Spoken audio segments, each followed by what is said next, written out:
Congress party ने एक चिट्ठी लिखी और चिट्ठी लिखकर सीधे सीधे कहा है कि वो प्राण प्रतिष्ठा के कार्यक्रम में नहीं जाएंगी, क्योंकि वो एक पॉलिटिकल इवेंट है, एक सियासी इवेंट है और बीजेपी इस कार्यक्रम को बिना पूरा किए, यानी मंदिर को बिना पूरा किए ही पहले इसमें प्राण प्रतिष्ठा करा रही है। ये सिर्फ 24 के राजनीतिक गेन के लिए किया जा रहा है, यानी राजनीतिक फायदा उठाने के लिए किया जा रहा है, यह कहा जा रहा है। लेकिन इससे पहले क्या किया था कांग्रेस ने? तेलंगाना में, हैदराबाद में राम भक्तों पर केस भी दर्ज किया है। अब एक तरफ प्राण प्रतिष्ठा में जाने से मना कर रही है, दूसरी तरफ राम यात्रा निकालने पर भक्तों पर एफआईआर कर रही है। यह हैदराबाद में हुआ है, जहां उसकी सरकार तेलंगाना में अभी भी बनी है। 29 दिसंबर को यात्रा में नियम तोड़ने का आरोप लगा दिया और कहा कि एक हफ्ते बाद एफआईआर दर्ज हुई है। उन राम भक्तों को भी नहीं पता था कि उनके ऊपर एफआईआर दर्ज हुई है। यह तो तेलंगाना में हुआ है। वीएचपी ने इसका विरोध किया है। लेकिन वहीं तेलंगाना के साथ साथ आपको याद होगा कि कर्नाटक में कार सेवकों के खिलाफ पुराना केस खुलवा दिया। वहां पर 31 साल पहले का केस, जिसमें कार सेवक को आरोपी बना, उसे अरेस्ट किया गया। इस पर बीजेपी ने हंगामा किया। तो एक तरफ जहां राम यात्रा निकल रही है उन पर एफआईआर, दूसरी तरफ प्राण प्रतिष्ठा से इनकार। क्या ये कांग्रेस के लिए पॉलिटिकल सुसाइड है? मैं एक बार बता दूं, हमारे साथ बीजेपी के प्रवक्ता सिद्धार्थ यादव जी जुड़ रहे हैं, हर्षवर्धन त्रिपाठी जी पहले से जुड़े हुए हैं, हमारे साथ प्रेम कुमार जी हैं, हमारे साथ संजय सरकार जी भी जुड़ रहे हैं और हमारे साथ तारिक अहमद लारी हैं, समाजवादी पार्टी के नेता हैं। मैं सबसे पहले ये पूछना चाहती हूं, प्रेम कुमार जी आपसे पूछूंगी, ये कांग्रेस पार्टी के लिए पॉलिटिकल सुसाइड है कि नहीं है? आपने मना कर दिया, आपने राम मंदिर के अस्तित्व को पहले नकारा। अब कांग्रेस पार्टी में से ना सोनिया गांधी जाएंगी, ना मल्लिकार्जुन खड़गे जाएंगे। अधीर रंजन चौधरी तो कह रहे थे मुझे न्योता मिला है, मैं जाऊंगा। फिर पार्टी में मंथन हुआ कि हमें कैसे इससे दूर रखना है खुद को। वो खुद को दूर रख रहे हैं या फिर अपने आप को वोटर से दूर कर रहे हैं? सुचारिता जी, इस देश में शंकराचार्य जी की लाइन पर चलना, अगर सुसाइड करना है तो सुसाइड होगा और सुसाइड करेंगे हम।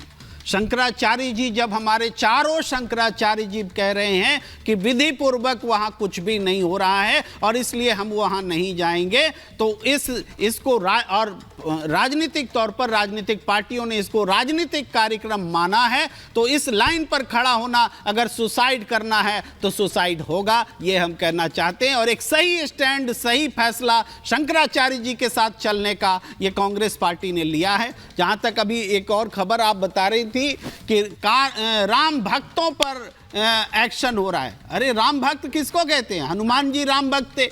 नियमों को, देश के कानून को तोड़ने वालों को क्या राम भक्त कहेंगे? तो आप अपने से राम भक्त क्यों हो रहा है प्रेम कुमार जी? और एक्शन हो रहा है। जो लोग प्राण प्रतिष्ठा के कार्यक्रम में नहीं जाते हैं, उन्हीं के राज्य में, उन्हीं की सरकारों में राम भक्तों पर केस हो रहे हैं। क्या लोग 2+2 नहीं करते हैं क्या? कौन राम भक्तों को 2+2 नहीं करते हैं? अरे भाई, जो राम यात्रा निकाल रहे हैं, जो अक्षत यात्रा निकाल रहे हैं, वो राम भक्त नहीं है। नहीं है वो राम भक्त। जो कानून तोड़ रहा है उस पर एक्शन ना हो, वो राम भक्त है। एक हफ्ते के बाद एफआईआर हुई, एक हफ्ते के बाद एफआईआर हुई है प्रेम कुमार जी। जब भी हुई है, लेकिन उसको राम भक्त क्यों बोल रहे हैं? एक हफ्ते के बाद कानून तोड़ने वाला बोलिए, कानून का उल्लंघन करने वालों पर एक्शन हुआ ये बोलिए। राम भक्त कैसे बोल रहे हैं आप? ठीक है, जो कानून का उल्लंघन कर रहे थे उन पर एक्शन हुआ है, सिद्धार्थ यादव जी वो कह रहे हैं। और ये कोइंसिडेंस है कि ये कांग्रेस के राज्य में ही एफआईआर हो रही है। सिद्धार्थ यादव जी, देखिए, सबसे पहले तो जो खबर का आपने उल्लेख किया, कई दिन से पूरा देश सोच रहा था कि ऐसा क्या हो गया कि कांग्रेस पार्टी निमंत्रण आ गया पर सोचे जा रहे हैं, मंथन करे जा रहे हैं। एक आध नेता बोल भी दे रहा है कि मैं जाना चाहता हूं, मैं जाऊंगा, पर उसके बावजूद कांग्रेस पार्टी निर्णय नहीं ले पा रही कि जाएंगे नहीं जाएंगे। कुछ एक नफा नुकसान जोड़ तोड़ के गणित चल रहा था। वो देख रहे थे कितना तुष्टीकरण करेंगे, जाने में फायदा, नहीं जाने में फायदा। और अंततोगत्वा कांग्रेस पार्टी ने दिखा दिया कि ना जाने में हमारा फायदा है, क्योंकि शायद हम जो राजनीति के लिए जो राजनीतिक रोटियां सेकना चाहते हैं, उसमें हमें कुछ समुदायों को, कुछ कट्टरपंथियों को शायद खुश करना है, उसी का यह परिणाम है। और आज दूसरी घटना भी, मैं एक और बड़ी खबर,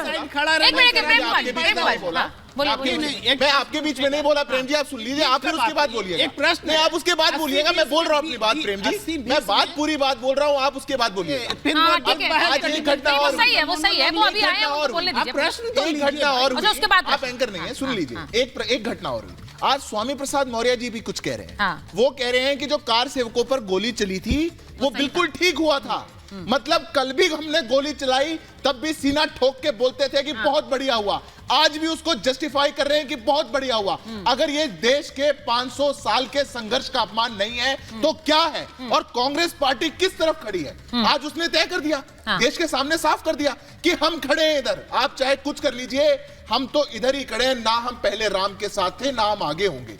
पर देश आज राम के साथ है सुचरिता जी, ये बात महत्वपूर्ण है। देश आज राम भक्ति में है, राममय है, ये बात महत्वपूर्ण है। क्वेश्चन जल्दी से क्लियर, मैं लारी जी के पास जाऊं फिर। बस तुष्टीकरण ये कहते हैं और कह रहे हैं कि उससे फायदा होगा कांग्रेस का। जब 80 और 20 आप कह रहे हैं तो 20 के साथ रहने से फायदा होगा राजनीतिक, ये क्या समझा रहे हैं? अरे 20 भी राम के साथ रहने से आप तो 2 के साथ रहना चाहते हैं। आप तो उस समुदाय का कौन कर रहा है? चाहते हैं हिंदुओं का पूरा देश है, आप ही अपने कौन कर रहा है? निकाल देंगे दिमाग से तो ये दिक्कत नहीं आएगी। पूरा देश सबका है, किसी एक का नहीं है, आपका नहीं होगा। प्रेम कुमार जी, ये सबका ही है। कांग्रेस पार्टी में एक बार एक बड़ी खबर बताऊं, सोनिया गांधी के न्योता ठुकराने पर कांग्रेस नेता प्रमोद कृष्णम का बयान आया है। कांग्रेस का फैसला आत्मघाती है, ये कह रहे हैं प्रमोद कृष्णम। वो कह रहे हैं निमंत्रण ठुकराना बेहद दुर्भाग्यपूर्ण है, आत्मघाती फैसला है। इसीलिए जब मैं कहती हूं कि क्या पॉलिटिकल सुसाइड है, एक बार आप खुद को राम से अलग करके उसका हश्र देख चुके हैं और अब क्या ये पॉलिटिकल सुसाइड है? आचार्य प्रमोद कृष्णम कह रहे हैं कि ये आत्मघाती है। अब उनकी भी नहीं सुनते हैं पार्टी के अंदर। मैं सीधा, मेरा सवाल ये है, मैं एक बार लारी साहब, गठबंधन इसीलिए हो रहा है कि एक जा नहीं रहा है और दूसरा सीधे सीधे कह रहा है कार सेवकों पर जो गोली चलाई वो बिल्कुल सही थी।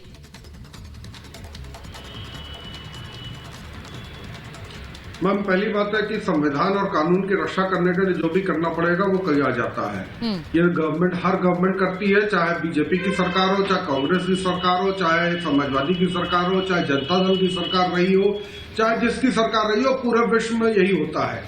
ये कोई इंडिया में होता है या भारत में होता है, कोई नई चीज नहीं है। कानून की रक्षा करने के लिए, लोगों की रक्षा करने के लिए जो किया जा सकता है वो किया जाता है और इसके लिए आप ऐतराज नहीं कर सकती। और सुप्रीम कोर्ट ने क्या इस बारे में कहा है उसको पढ़ लीजिए। आप सुप्रीम कोर्ट के खिलाफ जाकर बयानबाजी ना करें तो ज्यादा बेहतर होगा।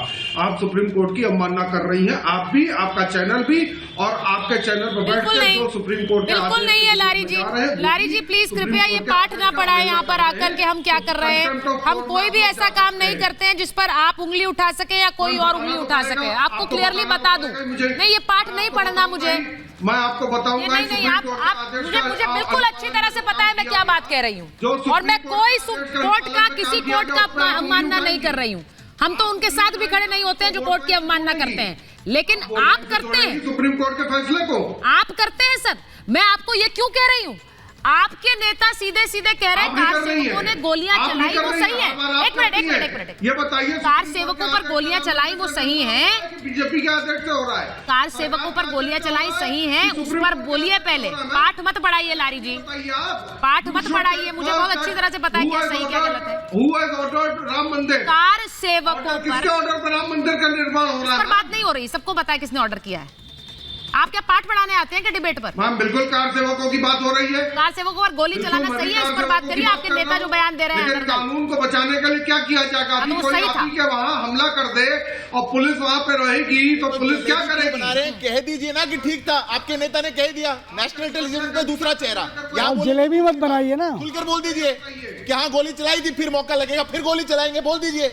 इसमें क्यों शर्मा रहे? अब वहां तो खुल के बोल सकते हैं क्योंकि वहां पर वोट बटोरने टेलीविजन पर। लेकिन आपने भी समर्थन किया था, पद्म विभूषण से सम्मानित किया मुलायम सिंह जी को, आपने भी समर्थन किया था मुलायम सिंह जी के एक्शन का।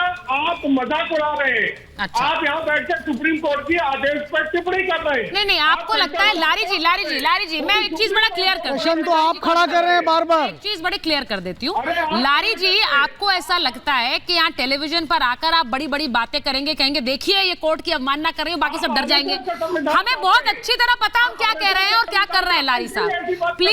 Please do not teach us. हम यहाँ पर, आप, मैंने फिर कहूंगी पाठ मत पढ़ाइए। दूसरी बात, कोर्ट के ऑर्डर पर मंदिर बन रहा है, ये सबको पता है, ये सबको पता है, लेकिन लोगों को यह भी पता है कि उसी मंदिर में पूजे जाने वाले भगवान राम के अस्तित्व को किसने नकारा था।